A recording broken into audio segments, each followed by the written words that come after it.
ছাত্র জনতার অভ্যুত্থানের মুখে গত ৫ই আগস্ট শেখ হাসিনা পদত্যাগ করে ভারতে পালিয়ে যাবার পর ডক্টর মোহাম্মদ ইউনূসের নেতৃত্বে বাংলাদেশে একটা অন্তর্বর্তীকালীন সরকার গঠিত হয়েছে। এই সরকার গঠন প্রক্রিয়ায় শুরু থেকেই রাজনৈতিক দলগুলো ইনভলভ ছিল। সেনাপ্রধান যখন প্রথম জাতির উদ্দেশ্যে ভাষণ দিয়ে শেখ হাসিনার পদত্যাগের বিষয়টি ঘোষণা করলেন, তার আগেই তিনি রাজনৈতিক দলগুলোর সাথে বসেছিলেন এবং এই কারণে প্রথমে ঘোষণা করা হয়েছিল তিনি দুটোয় জাতির উদ্দেশ্যে ভাষণ দেবেন। এরপর সেই সময়টা পরিবর্তন করে 2:30, 3টা, 3:30 পর্যন্ত এটা বৃদ্ধি করা হয়েছে এবং তারপর তিনি জাতির উদ্দেশ্যে ভাষণ দিয়েছেন এবং তখন তিনি জানিয়েছেন শেখ হাসিনা ইতোমধ্যে পদত্যাগ করেছেন।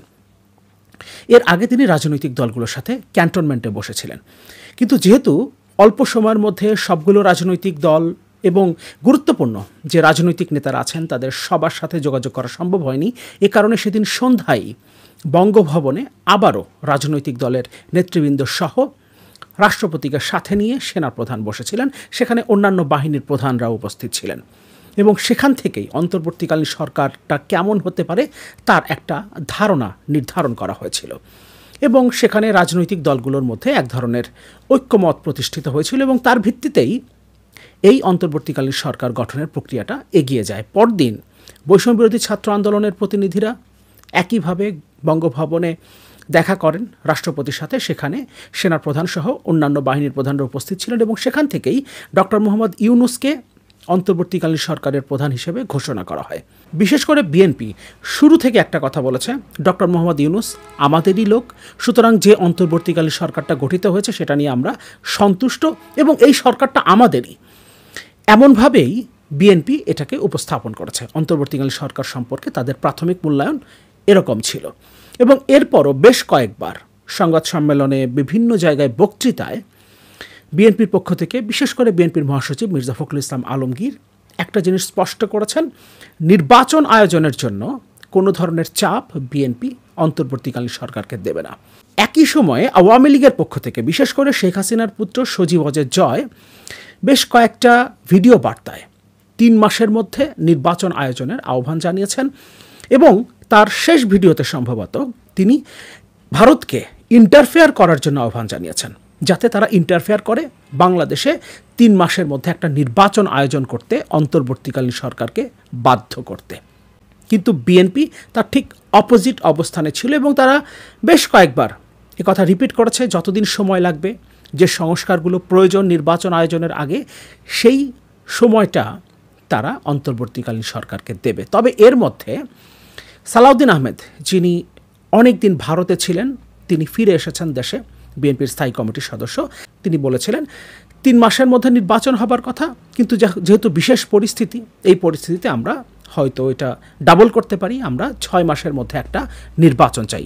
কিন্তু এর পরপরই আমরা আবার দেখেছি স্থায়ী কমিটির বৈঠক ডেকে বিএনপির পক্ষ থেকে আবারও পরিষ্কার করা হয়েছে অন্তর্বর্তীকালীন সরকারের উপরে নির্বাচন আয়োজনের জন্য কোনো চাপ বিএনপি দেবে না এবং কোনো সময় নির্ধারণ করে দেবে না এবং যে সংস্কারগুলো প্রয়োজন, যেটা অন্তর্বর্তীকালীন সরকার মনে করে করা প্রয়োজন নির্বাচনের আগে, সেটা করার জন্য যথেষ্ট সময় বিএনপির পক্ষ থেকে দেয়া হবে। কিন্তু হঠাৎ করেই বিএনপির মহাসচিব মির্জা ফখরুল ইসলাম আলমগীর নির্বাচনের জন্য একটা রোড ম্যাপ দেওয়ার দাবি জানিয়েছেন অন্তর্বর্তীকালীন সরকারের কাছে এবং তার বক্তব্যে একটা বিষয় পরিষ্কার হয়েছে, যে সংস্কারগুলোর কথা আলোচিত হচ্ছে, এই রাষ্ট্রে নতুন করে যাতে কোনো স্বৈরাচারের জন্ম না হয়, সেই লক্ষ্যে যে সংস্কারের প্রস্তাবগুলো আসছে, সেই সংস্কারগুলো বাস্তবায়ন অন্তর্বর্তীকালীন সরকারের কাজ নয়, এটা জনগণের প্রতিনিধিত্বপূর্ণ একটা সরকারের কাজ।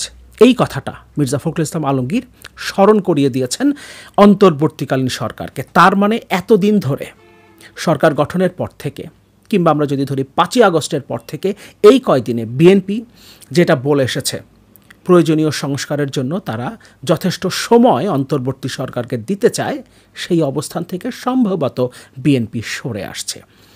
পাশাপাশি তিনি বলেছেন যে সংস্কারের প্রস্তাবগুলো এসেছে, এটা কয়েকজন মানুষ বসে করে ফেললেই সেটা হবে না, বরং এটা সংসদের মাধ্যমে করতে হবে।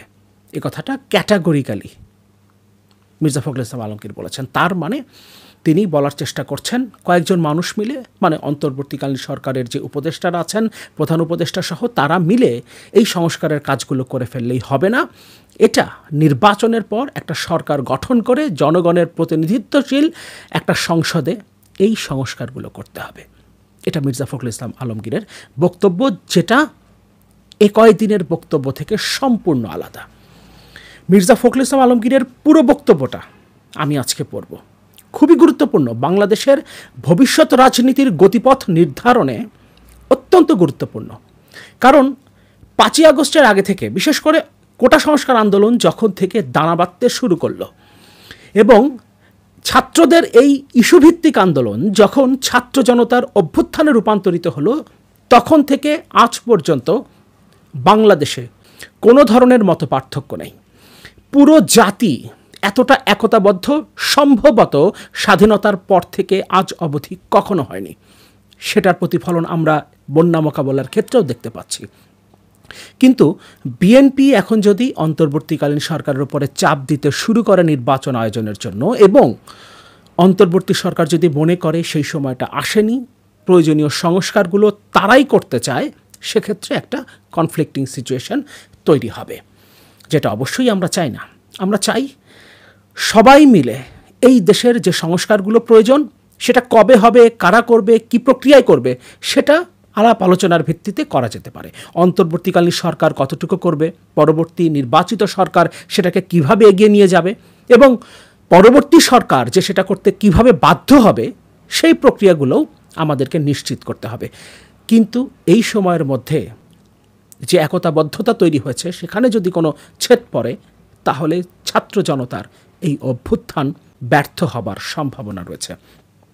আমরা একটু মির্জা ফখরুল ইসলাম আলমগীরের বক্তব্যটা দেখি, তারপর খুব সংক্ষেপে কয়েকটা লাইন আমি বলবো। অন্তর্বর্তী সরকারের কাছে নির্বাচনের রোডম্যাপ চাই। মির্জা ফখরুল নির্বাচন নিয়ে রাজনৈতিক দলগুলোর সঙ্গে অন্তর্বর্তী সরকারের দ্রুত সংলাপ চান মির্জা ফখরুল ইসলাম আলমগীর।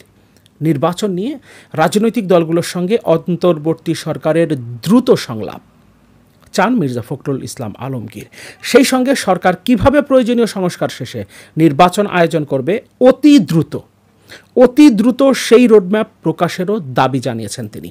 দুটো লাইনের মধ্যে প্রথমবার ব্যবহার করা হয়েছে দ্রুত, পরের বার ব্যবহার করা হয়েছে অতি দ্রুত। বিএনপি মহাসচিব বলেন, অন্তর্বর্তী সরকারের কাছে আমাদের প্রত্যাশা অনেক। আমরা মনে করি তারা যৌক্তিক সময়ের মধ্যে নির্বাচনের ব্যবস্থা করবেন। এখানেও একটা চাপ দেওয়া হচ্ছে, যৌক্তিক সময়ের মধ্যে, অর্থাৎ তারা অতিরিক্ত সময় নেবেন না। এই সরকারের উপরে আমাদের আস্থা রয়েছে, জনগণের আস্থা রয়েছে, সকলেরই আস্থা আছে, কিন্তু অবশ্যই সেটা একটা সময়ের মধ্যে করতে হবে। অথচ এতদিন বিএনপির পক্ষ থেকে মির্জা ফখরুল ইসলাম আলমগীর দফায় দফায় বলে এসেছেন, সময় নিয়ে কোনো চাপ দেবে না অন্তর্বর্তী সরকারের উপরে বিএনপি। দফায় দফায় তিনি বলেছেন যৌক্তিক সময়ের মধ্যেই করতে হবে, তা না হলে যে উদ্দেশ্যে, সেই উদ্দেশ্য সম্পূর্ণ ব্যাহত হবে। আমি আবার বলতে চাই যে অন্তর্বর্তী সরকারকে অবশ্যই অতি দ্রুত জনগণের চাহিদা পূরণ করার জন্য রাজনৈতিক দলগুলোর সঙ্গে আলোচনা করতে হবে। দ্রুত নির্বাচন এবং প্রয়োজনীয় সংস্কার কাজের জন্য অন্তর্বর্তী সরকার কাজ করবে বলে আমরা প্রত্যাশা করি। ফখরুল বলেন, আমি নির্বাচন কথাটার ওপর জোর দিতে চাই। এই যে সংস্কারের বিষয়টা এসেছে, সবসময় আসছে, সেই সংস্কারের জন্য নির্বাচন অত্যন্ত গুরুত্বপূর্ণ। সংস্কার আসবে একটা নির্বাচিত পার্লামেন্টের মধ্য দিয়ে, এর কোনো বিকল্প নেই। কয়েকজন ব্যক্তি একটা সংস্কার করে দিলেন, এটা আমি বিশ্বাস করি না। জনগণের অংশগ্রহণের মধ্য দিয়ে সংস্কার আসতে হবে। এরপর তিনি বলছেন, অন্তর্বর্তী সরকারের রোডম্যাপ চাই। মির্জা ফখরুল বলেন, আমরা বিশ্বাস করি এখন যারা অন্তর্বর্তী সরকারে কাজ করছেন তারা সবাই আন্তরিক, যোগ্য মানুষ, কিন্তু আমরা এটাকে আরও দৃশ্যমান চাই। আমরা দেখতে চাই যে প্রধান উপদেষ্টা কী করতে চান, তা তিনি অতি দ্রুত জনগণের সামনে উপস্থাপন করবেন। একটা রোডম্যাপ দেবেন যে কিভাবে অতি দ্রুত নির্বাচনের ব্যবস্থা করবেন, কিভাবে তিনি প্রয়োজনীয় সংস্কারগুলো ঘটিয়ে জনগণকে স্বস্তি দিয়ে নির্বাচনের দিকে এগোবেন। মির্জা ফখরুল বলেন, রাজনৈতিক দলগুলোর সঙ্গে এখন পর্যন্ত এই সরকারের সত্যিকার অর্থে কোনো এজেন্ডা ভিত্তিক আলোচনা হয়নি। রাজনীতি ছাড়া তো এটা হবে না। রাজনৈতিক দলগুলোর মতামত তো আনতে হবে, যারা রাজনীতি করছেন তাদের সাথে অবশ্যই মত বিনিময় করতে হবে। তিনি বলেন, ছাত্র নেতৃবৃন্দ যারা আজকে সহযোগিতা করছেন তাদের কাছে আমাদের অনুরোধ, বিপ্লবকে যেন সুসংহত করা হয়, প্রতি বিপ্লব যেন না ঘটে, আমরা যেন একটা গণতান্ত্রিক বাংলাদেশের দিকে এগিয়ে যেতে পারি, সেই বিষয়ে তাদেরকে সজাগ থাকতে হবে। তার মানে পরিষ্কারভাবে অন্তর্বর্তী সরকারের ওপরে নির্বাচন আয়োজনের জন্য, অতি দ্রুত নির্বাচন আয়োজনের প্রক্রিয়া শুরু করবার জন্য বিএনপির পক্ষ থেকে চাপ দেওয়া হলো, যেটা 5 আগস্টের পর এই প্রথম। অথচ কয়েকদিন আগে প্রধান উপদেষ্টা ডক্টর মোহাম্মদ ইউনূসের সাথে সাক্ষাতের পর মির্জা ফখরুল ইসলাম আলমগীর সাংবাদিকদের বলেছিলেন, সময় নিয়ে, নির্বাচন নিয়ে কোনো আলোচনা এখন দরকার নেই, এখন দরকার সংস্কার, প্রয়োজনীয় সংস্কারের পরে নির্বাচন নিয়ে আলোচনা করা যাবে। কিন্তু এখন তারা এজেন্ডা ভিত্তিক, এবং সেই এজেন্ডা হবে নির্বাচন আয়োজন।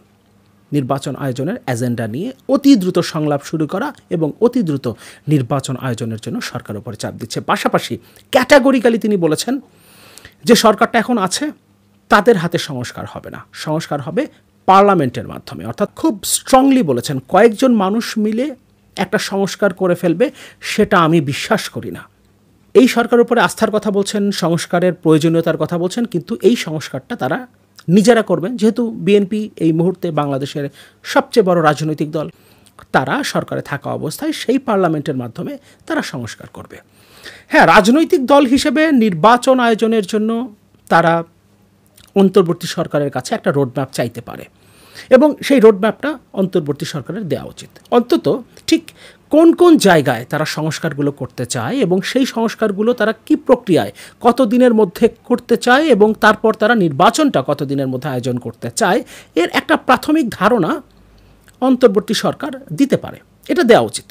কিন্তু ঠিক সেই প্রক্রিয়ায় যে সব কিছু হবে সেটা তো বলা যায় না। যেমন আকস্মিক বন্যা পরিস্থিতিটা তৈরি হলো, কিংবা আমরা দেখেছি কোভিড-19 হঠাৎ করেই সারা পৃথিবীতে একটা প্যান্ডেমিক ছড়িয়ে পড়েছিল। সুতরাং ঠিক যেই রোডম্যাপ দেওয়া হবে সেই অনুযায়ী যে অন্তর্বর্তী সরকার সংস্কারগুলো করতে পারবে কিংবা নির্বাচন আয়োজন করতে পারবে সেটা নাও হতে পারে, কিন্তু প্রাথমিকভাবে একটা প্রস্তাব তারা দিতে পারে, একটা রোডম্যাপ তারা দিতে পারে, এবং সেই রোডম্যাপটা অন্তর্বর্তী সরকারের কাছে বিএনপি কিংবা যে কোনো রাজনৈতিক দল চাইতেই পারে। কিন্তু এই সরকারের দ্বারা কয়েকজন মানুষকে দিয়ে সংস্কার কোনোভাবেই সম্ভব না, সেটা বিশ্বাস করি না। এটা বলার মধ্য দিয়ে এই সরকারের উপরে যে চাপটা দেওয়া হলো সেটা এই সরকারের কাজ করার স্কোপ অনেক কমিয়ে ফেলবে এবং নিঃসন্দেহে এই সরকারের উপরে প্রচণ্ড রকম একটা চাপ তৈরি করবে। এবং মনস্তাত্ত্বিক এই চাপের কারণে আমরা যে সংস্কারগুলো আসলে চাচ্ছি, ভবিষ্যতে যাতে শেখ হাসিনার মতো কোনো দানব এই দেশে তৈরি হতে না পারে, সেই উদ্দেশ্যে আমরা যে সংস্কারগুলো চাই, যে সংস্কারগুলোর শুরু অন্তর্বর্তী সরকারের হাতেই হোক বলে আমরা চাই, করাটা তাদের জন্য কঠিন হয়ে যাবে। কারণ বিএনপি এই মুহূর্তে বাংলাদেশের সবচেয়ে বড় রাজনৈতিক দল। তারা যদি রাজনৈতিকভাবে সরকারের উপরে চাপ দিতে শুরু করে, সেক্ষেত্রে সরকারের জন্য সেটা হ্যান্ডেল করাটা কঠিন হবে, কারণ এই সরকারে কোনো রাজনৈতিক ব্যক্তিত্ব নেই। সুতরাং রাজনৈতিক চাপগুলোকে রাজনৈতিকভাবে মোকাবেলা করা তাদের জন্য অত্যন্ত কঠিন হবে। এ কারণে আমাদের সামনের দিনগুলো দেখা দরকার বিএনপি আসলে বিষয়টাকে কীভাবে হ্যান্ডেল করে, তারা আসলে কি চাচ্ছে এবং এই সরকারের উপরে তারা কতটা চাপ দেয়। এবং আমরা অবশ্যই চাইব না এই সরকারের উপরে বিএনপি চাপটা এই পর্যায়ে দিক, যাতে যে স্বপ্নের উপরে দাঁড়িয়ে ছাত্র জনতার এই অভ্যুত্থানের মধ্য দিয়ে শেখ হাসিনার পতন হয়েছে এবং আমরা একটা নতুন বাংলাদেশের স্বপ্ন দেখছি, সেই পথে আমাদের এগিয়ে যাওয়াটা বন্ধ হয়ে যায়।